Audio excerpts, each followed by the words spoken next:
I want to show you the right way to connect a sink drain up because I see this done incorrectly by homeowners all the time.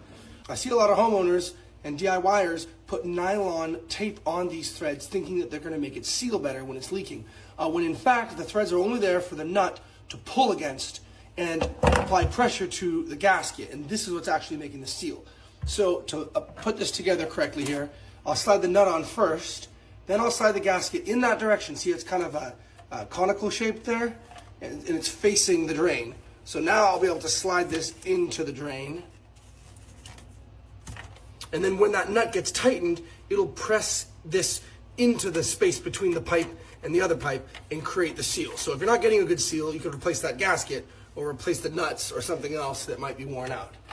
Now, this is the one place where the seal is actually coming from just this plastic getting pressed into the plastic below.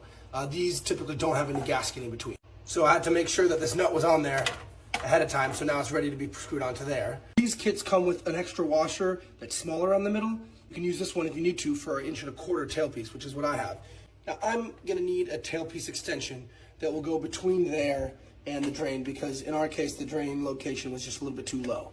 But that's not a big deal. If I didn't need that, this would slide directly onto there, and the nut and the gasket would come down and would tighten onto there, and then we'd make sure all these nuts are secure and tight, and then we test it for a leak. And if there is a leak, then we either will adjust things, maybe they're not lined up the way they should be, everything isn't seated correctly, or the nuts aren't tight enough. But if you get everything right, get it tightened down, it should work great. Remember, this isn't under pressure, it's just a drain, so it doesn't actually have to have that good a seal to keep the water from leaking. I know this seems like a really simple, obvious thing, but I see it done incorrectly all the time, so I thought it was worth mentioning. See you guys next time.